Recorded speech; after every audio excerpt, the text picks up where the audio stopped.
Queridos, o tema de hoje é esse. Dentro dessa série de sermões que estamos trabalhando, hoje dando continuidade ao que Paulo está escrevendo na sua segunda carta para Timóteo, nós vamos ouvir sobre esse tema. Não desperdice o seu tempo, viva para a glória de Deus. Para isso, peço aos irmãos que abram a palavra do Senhor. A segunda carta de Paulo a Timóteo, capítulo 2. E daremos então continuidade nos versículos de número 14 ao 26.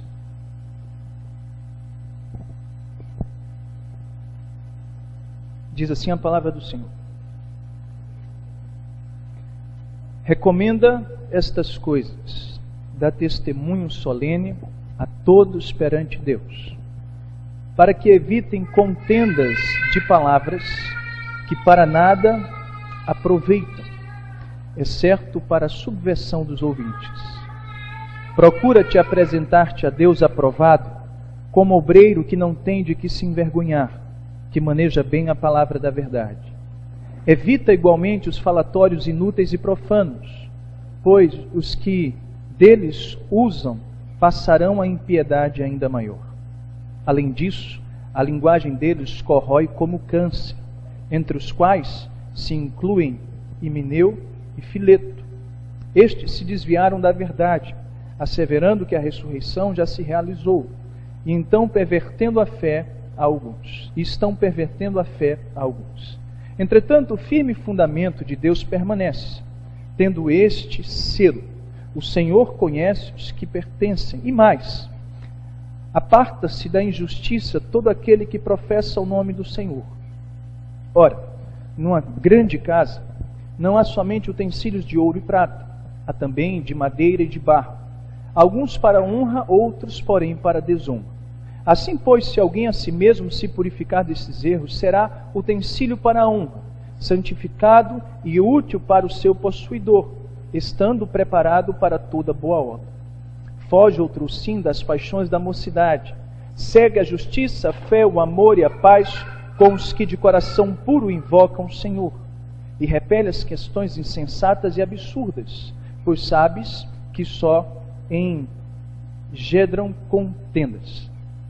Ora, é necessário que o servo do Senhor não viva a contender, e sim deve ser brando para com todos, aptos a instruir, paciente, disciplinando com mansidão os que se opõem, na expectativa de que Deus lhe conceda não só o arrependimento para conhecerem plenamente a verdade, mas também o retorno à sensatez, livrando eles do laço do diabo, tendo sido feitos cativos por ele para cumprirem a sua vontade. Até aqui, que o Senhor nos abençoe. Vamos orar ao nosso Deus. Eu não sei qual foi a última vez que você orou para Deus falar o teu coração de maneira bastante clara e direta, através da mensagem do Senhor. Às vezes nós fazemos uma oração assim bastante generalizada: Senhor, fala à igreja. Senhor, essa noite eu queria que você curvasse a sua cabeça e pedisse a Deus: Deus, fala ao meu coração. Senhor, que esta palavra seja para a minha vida. Que aquilo que eu vou escutar, não pense que é para o meu irmão, mas que essa palavra é para mim, Senhor. Curve sua cabeça, em nome de Jesus, e vamos orar. Deus, fala ao coração, Pai, deste jovem pregador. Fala ao meu coração, Pai, através da Tua palavra. Ó Deus, eu bem sei que não sou o digno, Pai, de me achegar ao Senhor, de ler essas palavras. Ó Deus, mas através do que o Senhor fez em minha vida, eu posso me achegar a Ti, Senhor, com um coração humilde e quebrantado, e Te pedir, Senhor, fala, Senhor, fala, pois o Teu servo está ouvindo. que esta seja não apenas a minha oração, mas de toda a igreja aqui esta noite, em nome de Jesus. Amém. Queridos, o tema então é esse: não desperdice o seu tempo, viva para a glória de Deus. Você já parou para pensar que todos nós desfrutamos de 24 horas por dia? É verdade ou não é? Sim. Das 24 horas por dia, 8 horas você passa dormindo, em média. As outras 8 horas trabalhando ou estudando, para aqueles mais jovens. A pergunta é: o que você faz com as outras 8 horas? Mas imagine que você viva 60 anos. E aqui eu quero transformar essas horas em anos. Se você viver 60 anos, você vai ter dormido 20 anos. Se você viver 60 anos, você vai ter gastado 20 anos trabalhando. A pergunta que eu faço é: o que você faz com os outros 20 anos? O tempo, querido, a vida, é uma dádiva de Deus. Mas me preocupa, porque eu vejo como a igreja hoje não sabe o que é a sua prioridade. Como a igreja hoje não sabe aquilo que realmente é importante daquilo que são as coisas urgentes da vida. Me preocupa, queridos, como nós, que andávamos mortos em nossos delitos e pecados, destituídos da glória de Deus, uma vez que fomos lavados e remidos pelo sangue de Cristo, e Cristo reivindica a sua glória, e hoje podemos viver para a glória do seu nome, como nós temos vivido e como nós temos usado o nosso tempo. Você sabe, mais do que eu, que nós temos gastado o nosso tempo de maneira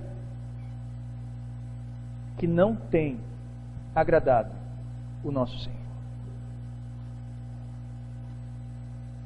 Você sabe, assim como eu, que se homens no passado fizeram o que fizeram e se doaram como se doaram, com as mesmas 24 horas que eu e você tem, qual é a desculpa então que nós temos?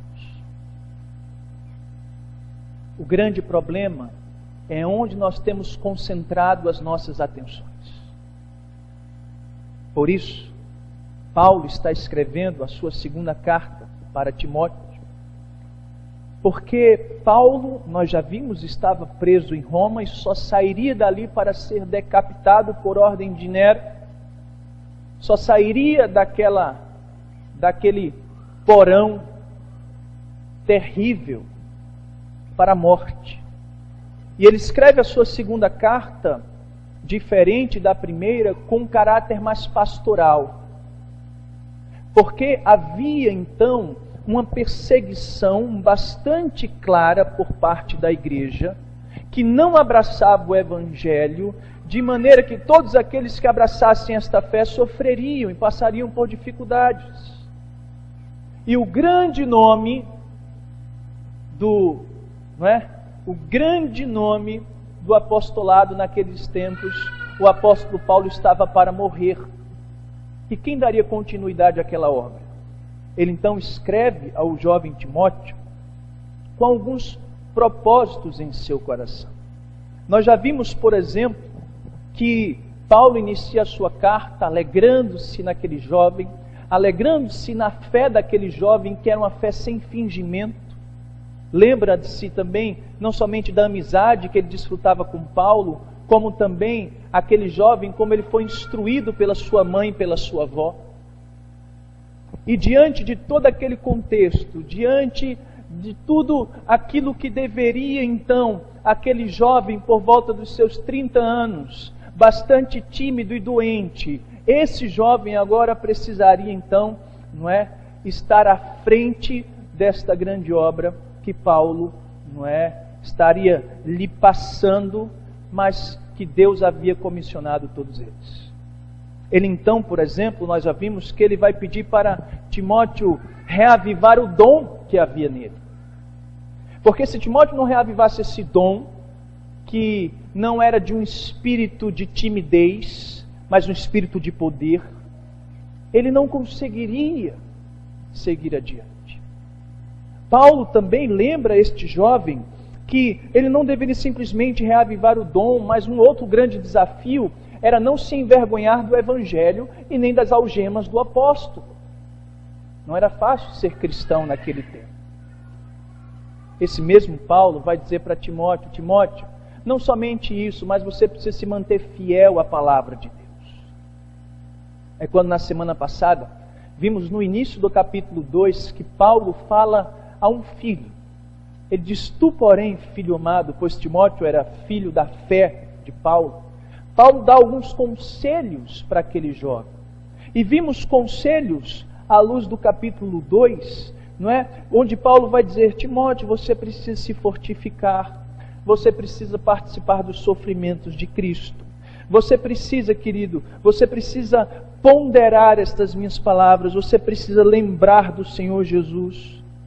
Você precisa satisfazer aquele que o arregimentou. Você precisa, Timóteo, pois esta palavra é fiel. É quando ele entra agora nesses versículos, e a preocupação do apóstolo Paulo volta-se para um grupo de homens que estavam corrompendo a fé dos cristãos, falsos mestres, que estavam proferindo doutrinas enganosas. E ele que está preparando esse jovem pastor, dando as suas últimas palavras, pois esta é a última carta do apóstolo Paulo, ele vai orientar a Timóteo: Timóteo, você não vai conseguir atender todas as necessidades que estão à sua volta como ministro. Você não vai conseguir, Timóteo, olhar para a sua volta e ter tempo para todas estas coisas. Paulo então vai instruir Timóteo naquilo que ele deve focar a sua vida e daquelas coisas que ele deve deixar de lado. Por isso ele usa expressões como: Timóteo, foge daquilo. Timóteo, segue aquilo. Timóteo, aparta-se daquilo, porém faz tal coisa. Timóteo, você não faça isso, porém se dedique a isso. Nesses versos há uma preocupação do apóstolo Paulo em mostrar para aquele jovem pastor no que ele deveria focar a sua vida e o seu ministério para glorificar a Deus em meio a tudo aquilo que lhe cercava. Diante disso, nós iremos esta noite ouvir estas palavras e talvez sermos desafiados pelo Espírito da mesma forma, a compreender as coisas que nós devemos abraçar e seguir e as coisas que nós devemos deixar de lado, porque são coisas fúteis, banais, que não vão nos levar a nada. Diante disso, nós vamos tirar 3 lições preciosas desse texto, à medida que nós formos expondo. Então Paulo começa assim no versículo 14. Leiamos, irmãos. Vamos lá? Recomenda.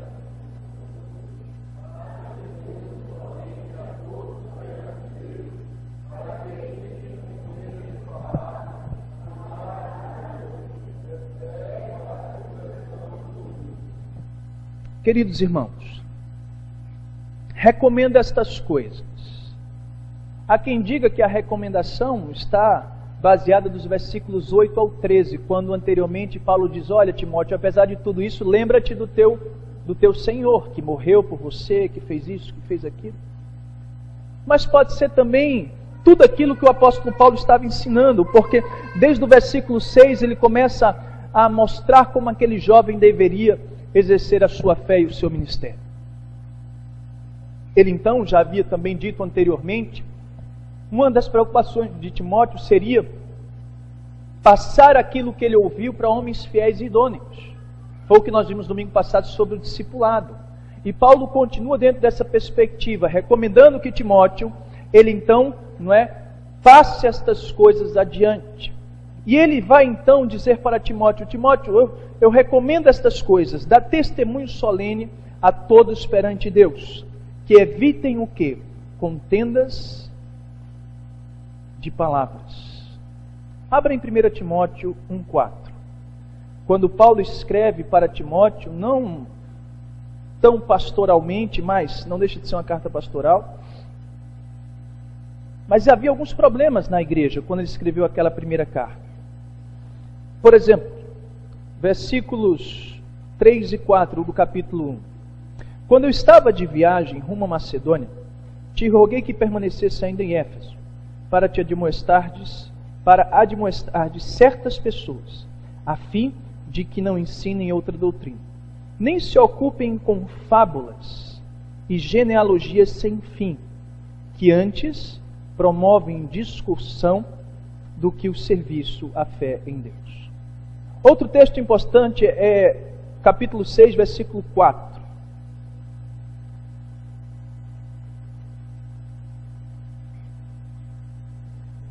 Quando ele, a partir do versículo 6, 3, ele vai dizendo: se alguém ensina outra doutrina e não concorda com as sãs palavras do nosso Senhor Jesus Cristo e com o ensino segundo a piedade, é enfatuado, nada entende, mas tem mania por questões e contendas de palavras, de que nascem inveja, provocação, difamações, suspeitas malignas, alterações sem fim, por homens cuja mente é pervertida e privada da verdade, supondo que a piedade é fonte de lucro. Então, ele já havia mostrado na sua primeira carta que haviam pessoas que eram voltadas para essas contendas. A expressão que ele usa aqui é contendas de palavras, mas é a ideia de batalhas de palavras. Deixa eu só explicar algo para você. Bem antes do apóstolo Paulo, na Grécia Antiga, surgiu e existia aquilo que nós chamamos dos sofistas. Os sofistas eram homens cujo tinham um potencial filosófico tremendo e que eles eram profissionais, por assim dizer, na arte da discussão. Ou seja, eles eram grandes homens, onde o maior dom que eles tinham, por exemplo, era a arte da discussão. Era de você chegar para ele, dizer algo, e você então sai de lá com um pensamento completamente contrário, dada a argumentação daqueles homens. Então, no passado já havia esses sofistas. A gente vai ver que no contexto aqui mais próximo, estávamos tendo os problemas com os gnósticos, eu vou falar depois o que é isso. Mas havia de fato esses homens que estavam então, querendo desviar muitos na fé, e eles faziam isso através dessas contendas de palavras, que na verdade Paulo vai dizer que não tinha proveito algum, exceto para a subversão dos ouvintes. Então Paulo está instruindo Timóteo: Timóteo, olha, você deve deixar essas discussões de lado. Você não deve perder o seu tempo, nem os irmãos, discutindo com essas pessoas, porque isso não vai proporcionar nada para a vida de vocês. Muito pelo contrário, vocês vão estar perdendo tempo. Por isso, recomendo essas coisas, filho amado, que os nossos irmãos evitem contendas. Por que eu digo nossos irmãos? Porque Paulo vai dizer: olha, dá testemunho solene a quem? A todos perante Deus. Eu não consigo imaginar então, não é Timóteo de repente sentado apenas com ele, com os presbíteros, ou somente o Timóteo, mas eu imagino toda a igreja ouvindo da boca daquele pastor que aprendeu de Paulo, diante desse testemunho solene, que eles não deveriam entrar nessas batalhas de palavras, porque não tinha proveito algum. Então o que é que Paulo está dizendo? Meu filho, você não deve se dedicar a essas coisas são fúteis e tolas. O que é que você deve fazer então? É quando nós vamos ver a nossa primeira lição. A nossa primeira lição está no versículo de número 15, quando nós vamos aprender que Paulo vai dizer: Timóteo, você não perca seu tempo com essas coisas, você se dedique a isso. E como é que eu faço para não desperdiçar o meu tempo e viver uma vida para a glória de Deus? é manejando bem a palavra da verdade. Vamos ler o versículo 15. O que é que diz? Procura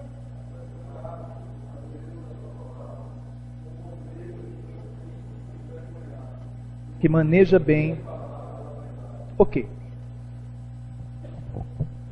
Paulo, ao longo desses versículos, vai fazer muito isso. Timóteo, se aparta daquilo que não tem grande valor, se dedica a isso. Timóteo, foge daquilo, volta-se para isso, mostrando então as prioridades que aquele jovem pastor deveria ter em sua vida.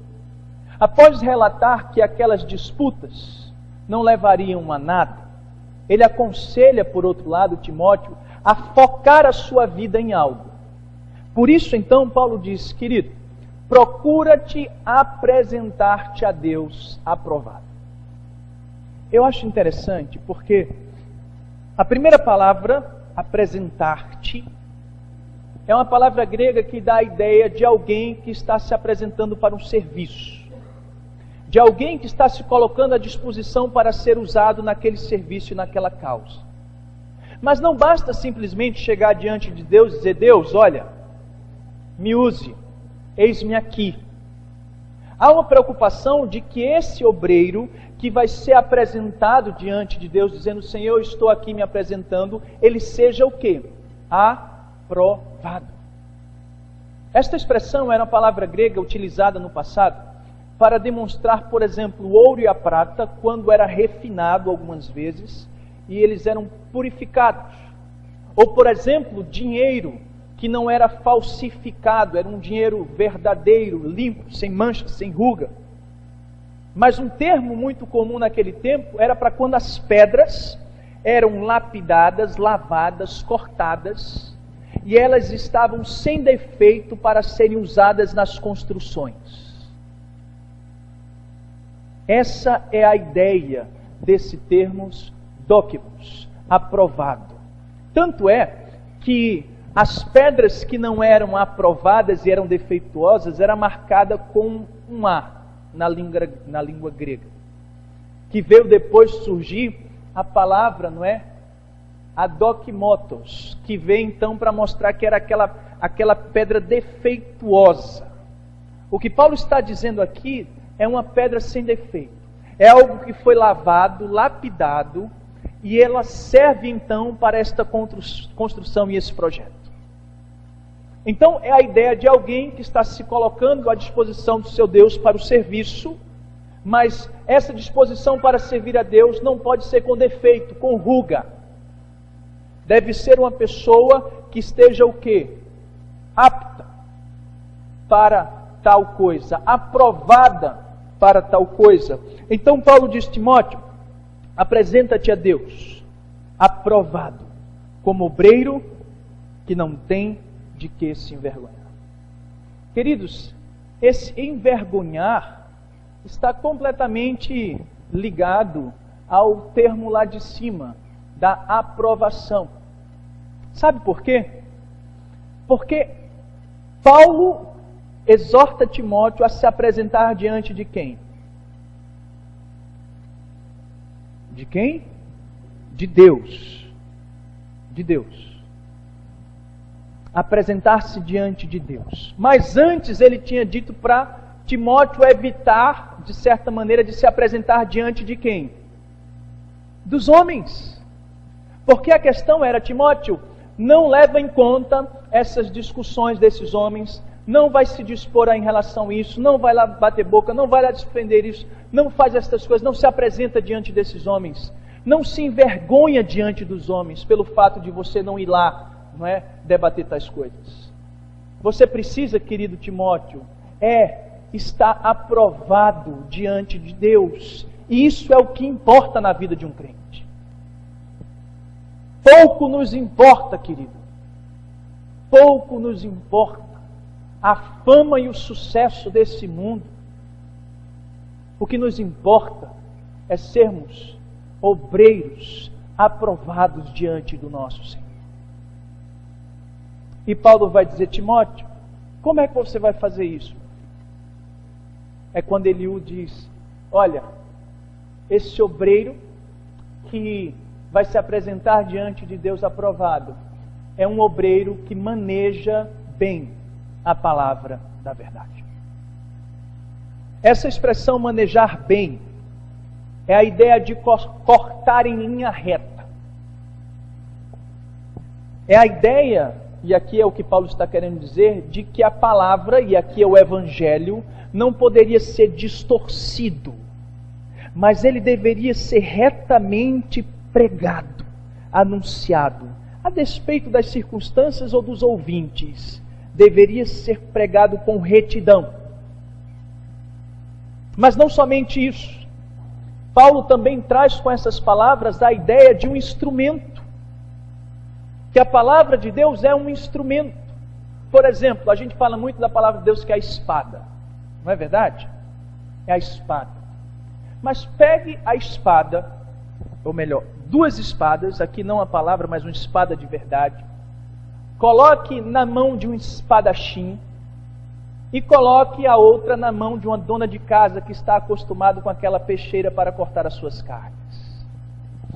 Os dois têm a mesma espada, mas eu pergunto, quem vai utilizá-la da melhor forma? Certamente é aquele que sabe manejar bem aquela espada. A gente hoje, queridos, vive em meio a um mundo onde expressões como a saturação do conhecimento é tão falado, mas vivemos hoje em uma geração de crentes que não conhecem as Escrituras. Vivemos hoje a uma geração de crentes que não leem as Escrituras. Vivemos hoje em meio a uma geração de crentes que quando nós pedimos para abrir o texto é um tal de página para cá, página para lá e página para cá. Isso é natural de crentes que estão começando a sua carreira e a sua fé. Mas crentes maduros, tanto tempo. Isso mostra, queridos, que nós temos dedicado o nosso tempo em tantas coisas. E aquilo que deve ser um grande foco em nossa vida, que é conhecer esta palavra, manejar esta palavra, não somente saber os livros na ordem que se coloca, mas saber o que nela está escrito para dizer e anunciar o Evangelho de Deus para aqueles que estão à nossa volta. Isso nós não sabemos. Nós sabemos dizer, por exemplo, que Jesus Cristo é o Senhor, mas não sabemos achar nas Escrituras. Sabemos dizer que o homem está no pecado, nasce no pecado, mas não sabemos onde está nas Escrituras. Sabemos dizer que Jesus Cristo morreu pelo perdido, mas também não sabemos onde está nas Escrituras. Queridos, Paulo está dizendo, Timóteo, sabe aquelas discussões tolas proporcionadas por aqueles sofistas, aqueles homens? Deixa essas coisas de lado, meu filho. Se dedica a manejar bem esta palavra, o Evangelho que lhe foi confiado. Eu posso aplicar esta palavra às nossas vidas hoje, mostrando que nós temos gastado tempo com muitas coisas, e temos tempo para muitas coisas. Por exemplo, nós passamos quanto tempo à frente de uma televisão? Meu Deus! Pastor, adicione isso naqueles dados das 8 horas de trabalho, outras 8 horas de sono, e bota aí pelo menos umas 4 horas de televisão. Que no final ia dar 10 anos na frente de uma televisão, com 60 anos. Quanto tempo nós passamos na frente de uma televisão? Quanto tempo nós passamos preocupados, sabe, em correr nesse mundo atrás, não é? Da nossa riqueza, do nosso sustento? Quantas vezes nós nos esquecemos, queridos, de dedicar tempo àquilo que realmente importa? Nós acordamos já sempre muito ocupados e chegamos em casa sempre muito cansados.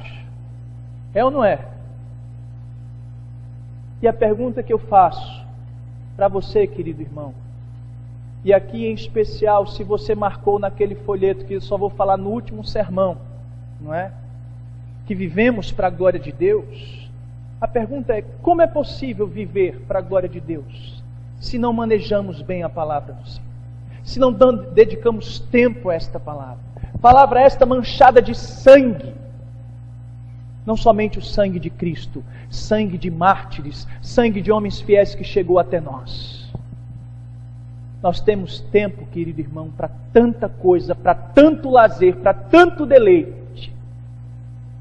Mas, para esta palavra, e para se deleitar nesta palavra, parece que esta geração já não sabe mais o que é isso.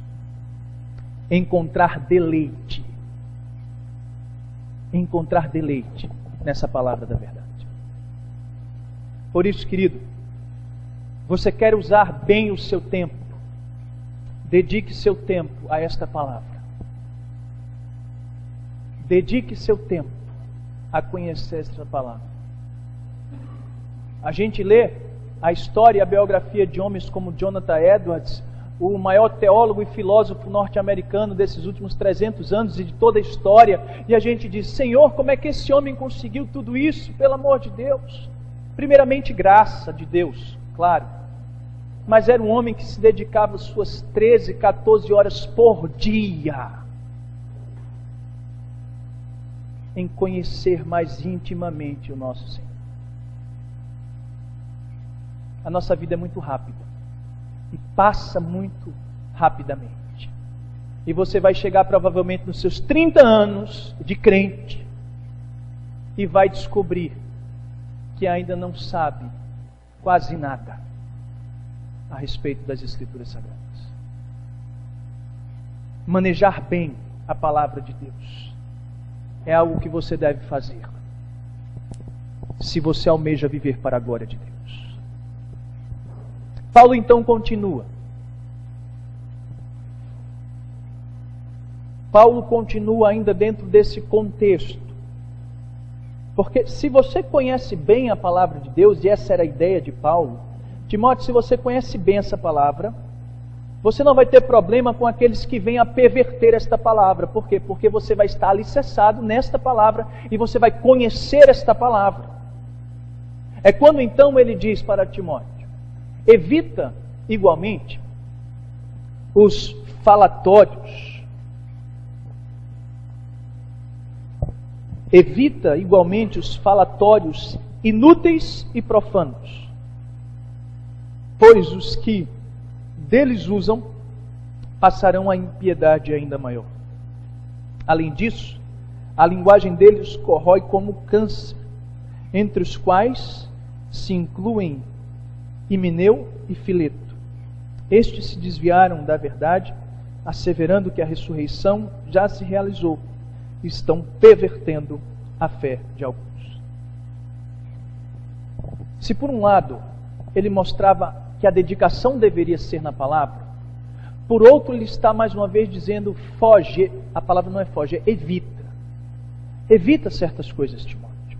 E aqui ele vai dizer que havia, mais uma vez, aquelas pessoas com aqueles falatórios inúteis, com aqueles falatórios profanos, por exemplo, aquelas fábulas, aquelas genealogias que vimos na sua primeira carta e lemos no início desse sermão. Pois os que deles passaram a impiedade ainda maior, ou seja, essa linguagem deles, isso que eles estão fazendo, não está acarretando benefício nenhum para eles. Muito pelo contrário. Além disso, e aqui ele fala, a linguagem deles corrói como um câncer. É a expressão, querido, aqui é uma expressão médica no mundo grego, para quando um gado encontra pasto. O gado encontrou pasto verde, e o gado faminto, ele faz o quê? Come todo aquele pasto. Assim era a linguagem, que aqui é atribuída a uma expressão como um câncer. Que uma vez que está aqui, ele passa a corroer, e quando você vê, aquilo já se espalhou dentro de você. Então, Paulo está dizendo para Timóteo, a linguagem desses homens corrói como um câncer. As palavras dele é tal como esses que encontram um pasto verde e acabam com tudo aquilo, entre os quais se inclui Himeneu e Fileto. Himeneu já havia sido citado na primeira carta de Paulo, mas foi citado Himeneu e Alexandre. Agora ele cita Himeneu e Fileto. Provavelmente algumas pessoas que se diziam crentes, que estavam talvez dentro da igreja, mas estavam com pensamentos errôneos. Não sabemos se Alexandre, aquele que fazia par com Himeneu, e Himeneu parece ser o grande homem aqui, porque é citado sempre à frente, tanto de Fileto como de Alexandre, na primeira carta. Eles tinham um grande problema, e aqui eu vou falar, era o problema do pregnosticismo. Ou seja, o que é que esses homens defendiam? Eles defendiam isso aqui, do versículo 19, versículo 18. Estes se desviaram da verdade, asseverando que a ressurreição já se realizou. Estão pervertendo a fé de alguns. Eles provavelmente caminhavam junto, pois o texto nos assegura disso. É a ideia de que essas pessoas se desviaram, eles conheciam, se desviam, e eles asseveravam esse pensamento pregnóstico. Por quê? O que era o gnosticismo? O gnosticismo dizia o seguinte, que o corpo, a matéria, ela é má, e que o espírito é bom. De maneira que a ressurreição que deveria ser anunciada era uma ressurreição espiritual e não o quê? Corpórea. Olha que interessante. Paulo vai dizer lá em Coríntios que se Cristo Jesus não ressuscitou, em vão é a nossa fé. Ou seja, esses homens estavam botando abaixo todo o Evangelho. Porque se a ressurreição não era também do corpo, estávamos então completamente perdidos. Pois isso mesmo Paulo assegura na sua carta aos Coríntios. É quando ele vai nos mostrar uma segunda lição. Aquilo que nós devemos evitar. Essas falsas doutrinas, esses falsos ensinamentos que corroem, que acabam com muitos, que desviam a muitos. E o que é que você deve fazer, Timóteo? É quando nós vamos aprender a nossa segunda lição, que nós vamos aprender que Timóteo deveria buscar uma vida de santidade, se ele almejava usar bem o seu tempo para a glória de Deus. Timóteo, evita tais coisas e dedica-se a estas coisas, porque tão somente assim você vai viver de maneira digna não, de maneira a que você venha desfrutar da glória de Deus em sua vida. Então ele diz assim, versículo 19 e 20, vamos ler? Entretanto,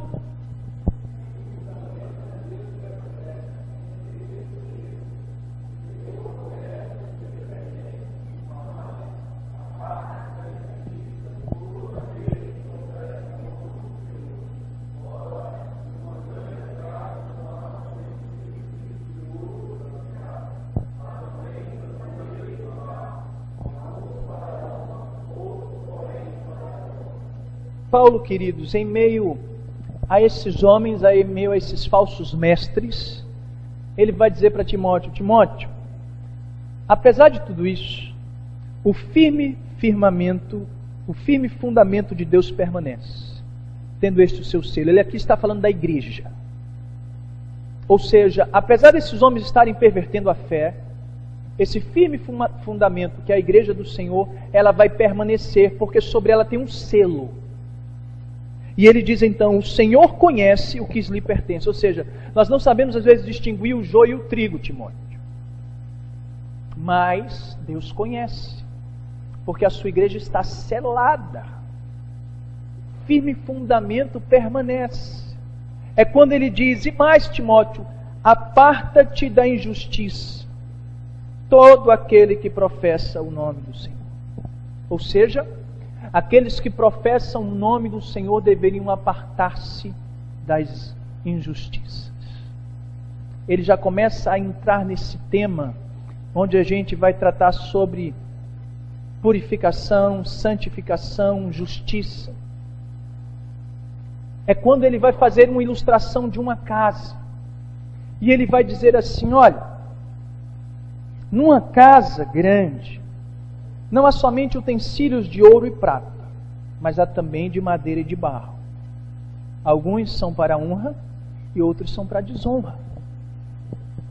Parece-nos que esta grande casa que ele fala é a sua igreja visível. E ele está aqui, alguns comentaristas querem defender que aqui Paulo está falando de classes de crentes. Entendo que não. E tenho ao meu lado posições como a de Calvino, que vai dizer que Paulo aqui está falando dos crentes verdadeiros e dos hipócritas, daqueles que são os reprobos, daqueles que não pertencem a Deus. Paulo então ele está ilustrando, olha, em meio a esta grande casa, em meio a esta grande igreja visível, existem aqueles que são separados para determinadas coisas, voltadas para a honra, e outros para a desonra. Tem coisas mais preciosas como ouro e prata, e coisas insignificantes sem valor como madeira e barro. Então, Paulo vai mostrar que dentro da igreja, Timóteo deveria saber que haviam pessoas voltadas para a honra e outras para a desonra. Umas queriam glorificar a Deus e outros queriam desonrar a Deus. É quando ele entra no versículo 21 e diz assim: assim, pois, se alguém a si mesmo se purificar desses erros, será utensílio para a honra, santificado e útil ao seu possuidor, estando preparado para toda boa obra. Olha que interessante, porque Paulo estava dizendo para Timóteo: Timóteo, não se dedique a isso, isso é perca de tempo. Volte-se para a palavra, conheça essa palavra e maneje essa palavra.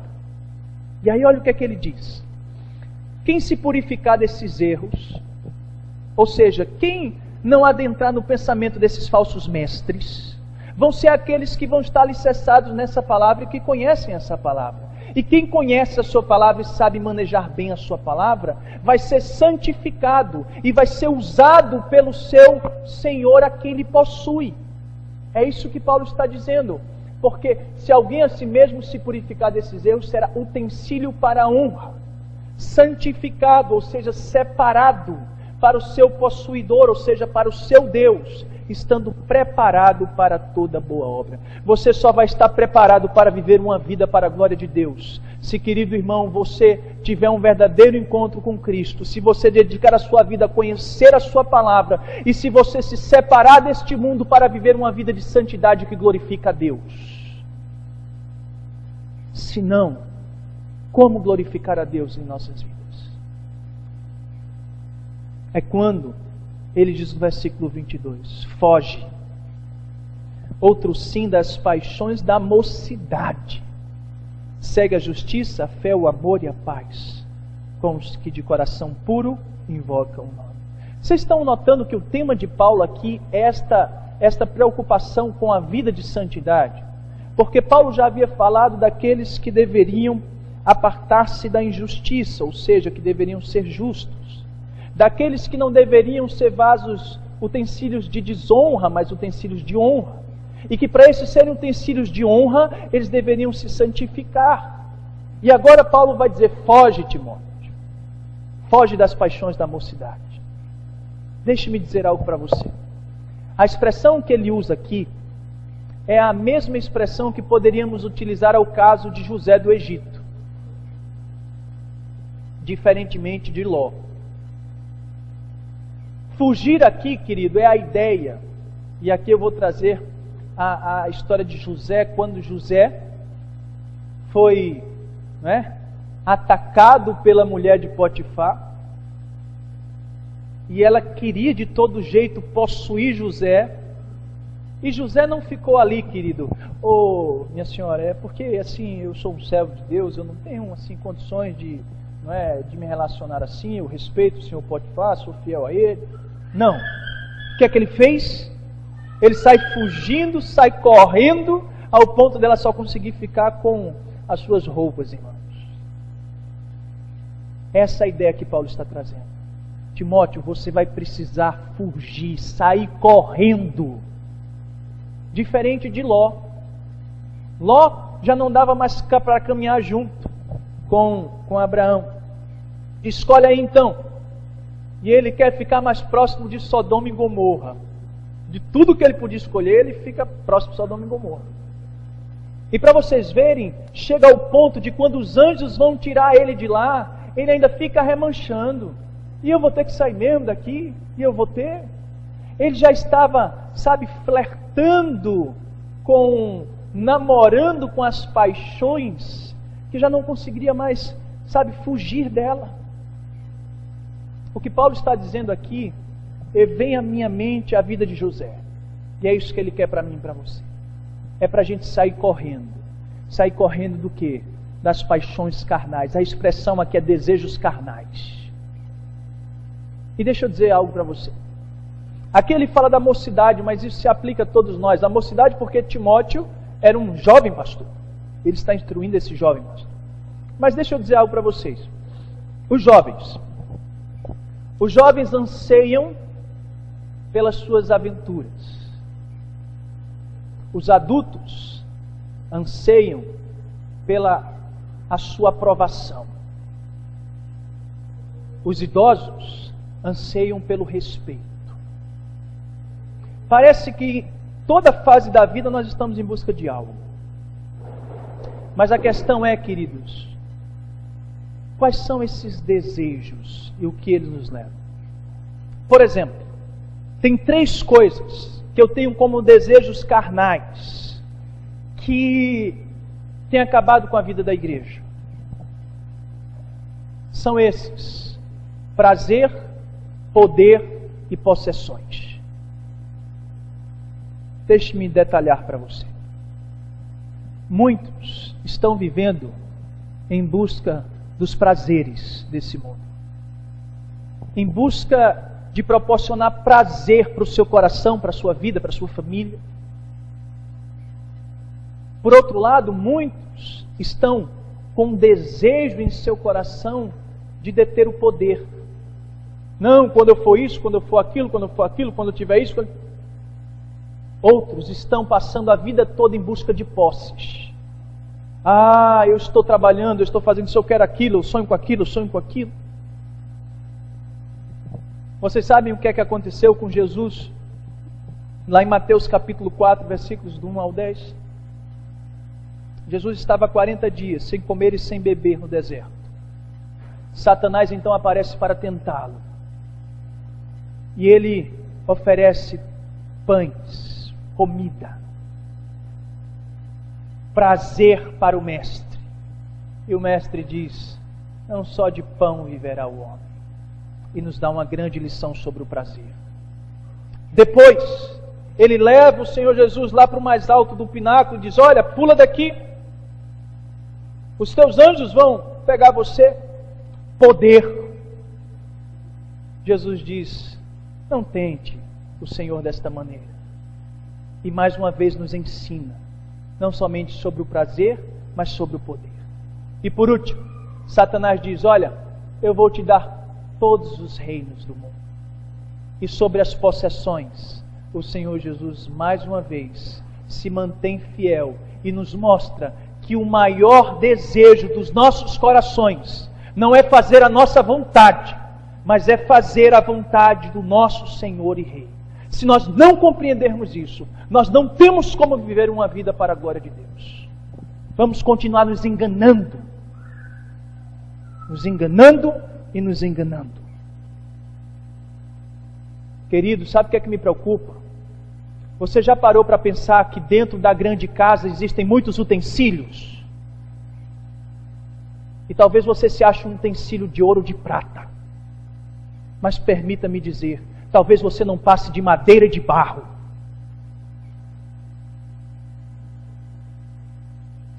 Se você é um utensílio precioso, você vai dedicar a sua vida a uma vida de santidade. Você vai dedicar a sua vida a fugir das paixões da mocidade. Você vai dedicar a sua vida, querido irmão, a fugir dos prazeres desse mundo. Para você, o seu maior prazer será satisfazer o seu Senhor. O seu maior poder vai ser ter o Espírito Santo que vai adiante de você. A sua maior posse será Jesus Cristo como seu Senhor. Precisamos resgatar esta palavra para as nossas vidas e aprendermos como devemos viver. como devemos gastar o nosso tempo. Querido, não vamos fazer como Sansão, que brincou com o pecado e quando tentou fugir, já havia sido laçado por ele.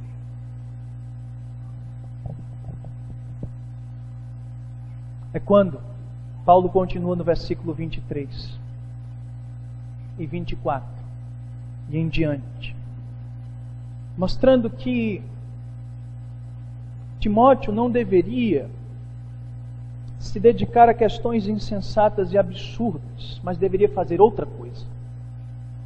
Olha o que é que ele diz. Repele as questões insensatas e absurdas. Aqui, um dos melhores tradutores que nós temos, ele traduz como questões fúteis. Essas questões são fúteis. Você deve repelir as questões fúteis, pois sabe que essas questões só engendram contendas. Então, mais uma vez, é Paulo mostrando para Timóteo: Timóteo, você deve deixar de lado aquilo que pouco importa, você deve deixar de lado aquilo que é fútil, aquilo que é tolo, e você deve se voltar para algo. Desde o início ele está fazendo isso. Foge disso e faz isso. Deixa isso e faz isso. É a questão das prioridades. É a questão do que ele deveria se concentrar, no que ele deveria gastar tempo. É quando ele diz então: ora, é necessário que o servo do Senhor não viva a contender, e sim deve ser brando para com todos, aptos para instruir, paciente, disciplinando com mansidão os que se opõem, na expectativa de Deus lhes conceda não só o arrependimento, para que conheçam plenamente a verdade, mas também o retorno à sensatez, livrando-se eles dos laços do diabo. Queridos, Paulo vai dizer: Timóteo, essas coisas fúteis, deixe de lado. Se você é um servo do Senhor, Timóteo, você deve se dedicar a algo. Porque é necessário que o servo do Senhor não viva a contender. Você não vai ficar perdendo tempo aí, Timóteo, debatendo com esses camaradas. Você precisa manejar bem a palavra de Deus e ver uma vida de santidade. É isso que você precisa fazer, meu filho. Você deve ser brando para com todos. Tem pessoas que acham, queridos irmãos, que é pelo muito falar que as pessoas ouvirão a sua voz. Não é assim. Brando. Essas pessoas precisam ser aptas para instruir, pacientes, disciplinar, mas com mansidão. Tudo isso o servo do Senhor deve fazer e viver com um propósito, com uma grande expectativa. Qual é a expectativa do servo de Deus fazer todas estas coisas para a glória de Deus? Senão a expectativa de que Deus conceda o arrependimento, querido, para aqueles que estão desviados e perdidos. Paulo, então, queridos, está nos ensinando a terceira e grande lição. Que a nossa vida deve ser uma vida voltada para manejar a palavra de Deus. Que a nossa vida deve ser uma vida onde o nosso tempo deve ser gasto para nos santificarmos. E que a nossa preocupação neste mundo, a nossa preocupação deve ser a vida dos perdidos, daqueles que estão em trevas. Que esses alcancem graça aos olhos de Deus, pois o mesmo Deus derramará graça sobre os seus corações. Irmãos, a expectativa de que Deus conceda o arrependimento. Por isso Paulo vai dizer: servo, ser brando, instrui, paciente, disciplina. O que ele está dizendo, querido? Viva tudo aquilo que eu lhe ensinei. Põe em prática tudo aquilo que eu lhe instruí. Viva o verdadeiro Evangelho. Porque você vai, querido irmão, viver na expectativa e vai trabalhar para que isso se realize, se concretize. Ou seja, Paulo diz, para que Deus conceda o arrependimento, que as pessoas retornem à sensatez, que as pessoas sejam libertas dos laços de Satanás. É isso que Paulo está dizendo. Por isso você deve se preocupar, querido irmão, com a vida dos perdidos. Você deve se preocupar com aqueles que estão em trevas. Amado irmão, como nós estamos vivendo nas nossas vidas diante daquilo que Deus quer para a gente? Sabe por quê? Porque nós passamos a nossa vida toda preocupado com coisas tão tolas. E eu pergunto para você, quando foi a última vez que você chorou pelos perdidos? Quando foi a última vez que você sentiu em seu coração compaixão e derramou lágrimas por aqueles que estão em trevas? Paulo está dizendo, se você não buscar ganhar essas vidas, se você não for um servo de Deus preocupado com que essas pessoas sejam libertas, você está perdendo seu tempo.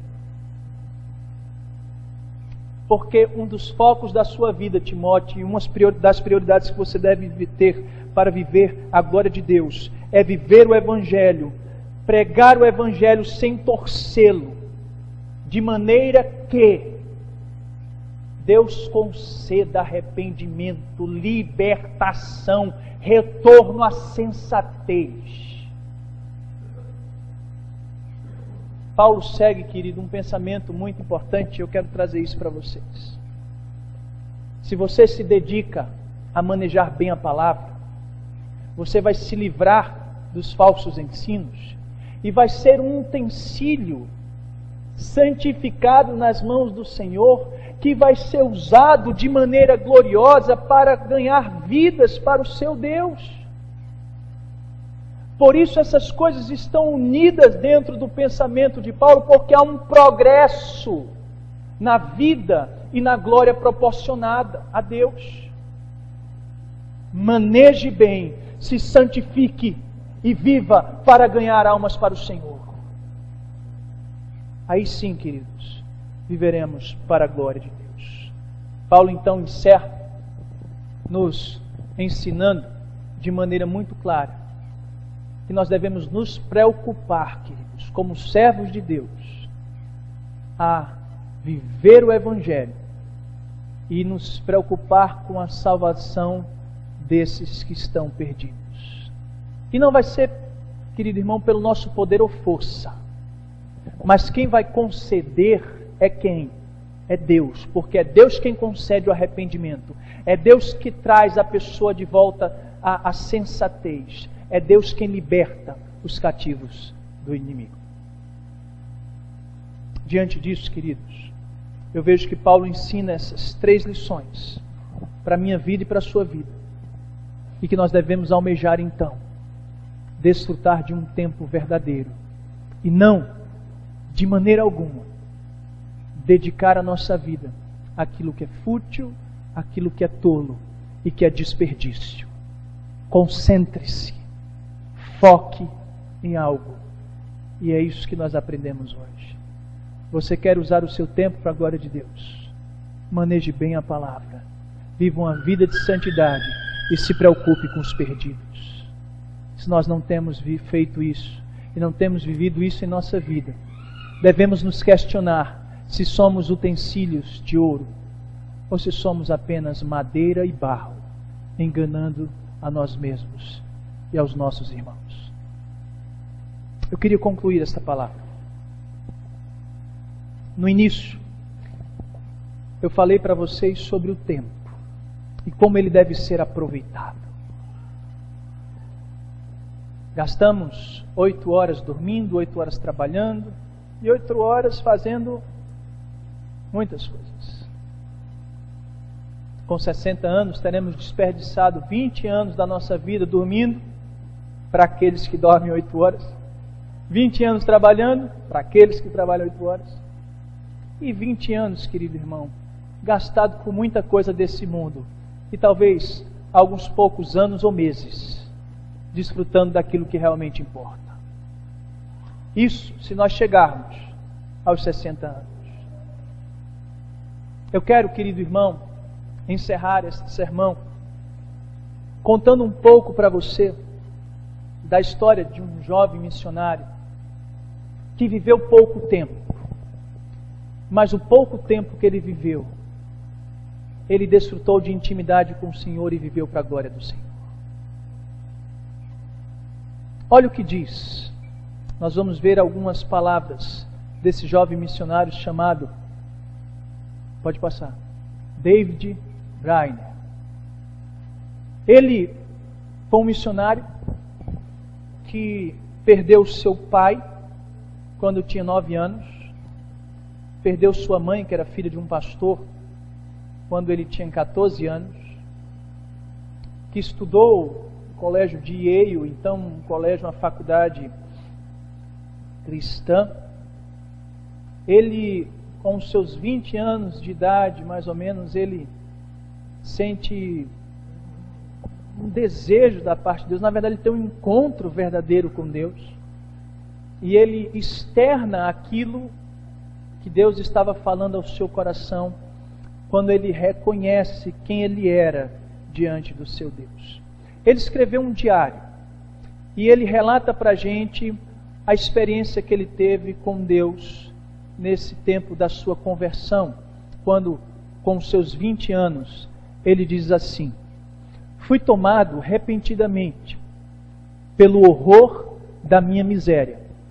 Então clamei a Deus, pedindo que me purificasse da minha extrema imundície.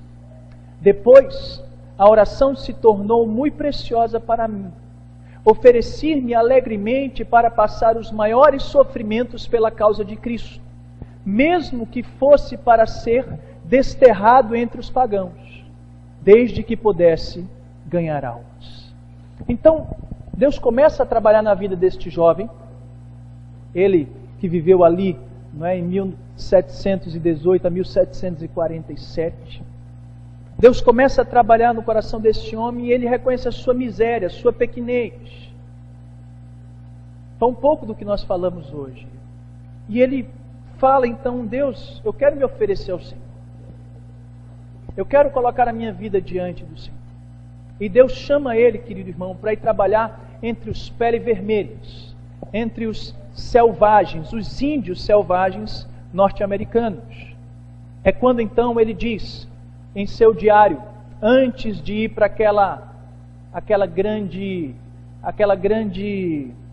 batalha ali entre os índios, ele diz então assim: eis-me aqui, Senhor, envia-me a mim até os confins da terra, envia-me aos selvagens do ermo, envia-me para longe de tudo que se chama conforto da terra, envia-me mesmo para a morte, se for no teu serviço e para promover o teu reino. Queridos, ele ainda disse antes de ir: adeus amigos e confortos terrestres, mesmo os mais anelados de todos. Se o Senhor quiser, gastarei a minha vida até os últimos momentos em cavernas e covas da terra, se isso servir para o progresso do reino. É assim que Deus chama aquele jovem, e aquele jovem é desafiado por Deus a ir então pregar entre os índios norte-americanos. Na verdade, queridos, ele passa ali em meio àqueles índios cerca de 5 anos. E nesse período de 5 anos, ele já era um jovem magro, franzino, como vocês puderam ver na foto. E ele precisou cavalgar em meio a ermo, pântanos, tomou chuva. Em seu diário ele chega a dizer assim que não teve uma refeição decente sequer ali no meio dos índios. O máximo que ele conseguia de conforto era uma tirazinha assim para ele dormir no chão com os índios. E ali, querido, ele gasta 5 anos da sua vida. é quando ele se dá conta do tempo que ele deveria ter gastado para o Senhor e da forma como ele gastou. Ele diz assim: continuei lutando com Deus em oração pelo rebanho aqui, especialmente pelos índios em outros lugares, até a hora de deitar. Como senti ser obrigado a gastar o tempo dormindo. Anelava ser uma chama de fogo, constantemente ardendo no serviço divino e edificando o reino de Deus até o último momento, o momento de morrer. Aquele jovem queria viver para a glória de Deus e anunciar o Evangelho de tal maneira para aqueles índios que ele considerava dormir como algo que era uma grande obrigação, porque na verdade ele não queria. Ele queria gastar toda a sua vida e todo o seu tempo para a glória de Deus e para anunciar o Evangelho de Cristo. Passa-se então 5 anos. Ele volta para casa daquele que seria o seu sogro, Jonathan Edwards. Pois o David estava prometido, era noivo da Jerusa Edwards, filha do Jonathan Edwards. Ele volta, querido, depois de 5 anos, tuberculoso. Ele volta depois de 5 anos, e segundo os relatos, ele quando morreu, com apenas 29 anos, se ele espirrava, ele borrifava sangue. Se ele cuspia sangue. A tuberculose acabou com a saúde daquele jovem missionário, e com 29 anos de idade, ele vem a falecer. 4 meses depois, Jerusa Edwards, a sua noiva, que definhou como uma rosa, morre também. E a Jerusa então é enterrada, hoje ao lado do David, seu futuro noivo que nunca foi casada, e o seu pai Edwards. Queridos, talvez a pessoa olhe assim e diga: que desperdício. Um jovem que poderia ter pastoreado uma grande igreja, pois foi convidado para isso. Um jovem que podia ter se casado com a filha do Edwards. Que privilégio. Um homem que poderia ter uma grande carreira promissora no meio acadêmico, ensinando em universidades. Mas aquele jovem sabia o que era a prioridade na sua vida. E aquilo que era a futilidade em sua vida. Foi isso que Paulo estava ensinando para Timóteo, e é isso que Deus está ensinando para a gente. Fica atento àquilo que realmente importa, e daquilo que é fútil e banal, que vai se passar os anos, e que nada daquilo vai ficar. É quando o David Brainerd, ele escreve para o seu irmão, Israel Brainerd, e ele escreve essas palavras que é um desafio para as nossas vidas. Você quer viver para a glória de Deus? Você anseia por isso? Escuta as palavras desse jovem missionário que morreu com seus 35 quilos em cima de uma cama, definhando, em meio ao sangue, tuberculoso. Esse mesmo jovem, ele escreve essas palavras para o seu irmão e diz: digo, agora morrendo, não teria gasto a minha vida de outra forma, nem por tudo o que há no mundo. Como você tem gastado a sua vida?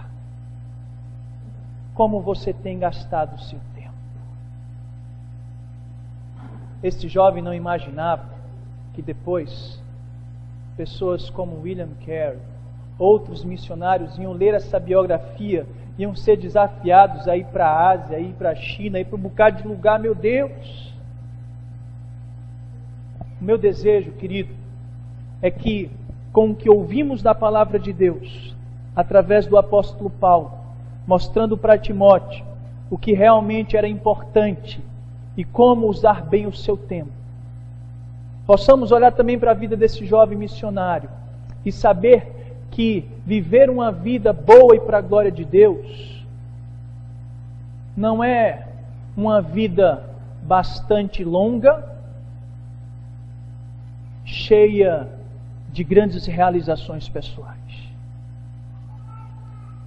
Pode até mesmo ser uma vida bastante curta, mas que o seu anseio seja arder e viver todo momento para a glória de Deus.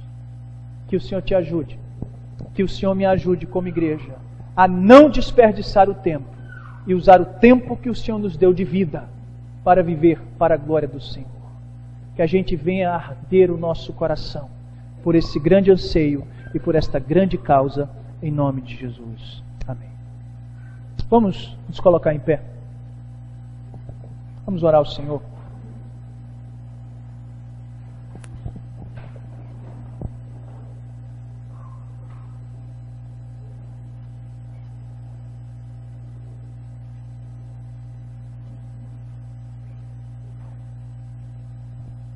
Vamos orar ao nosso Deus.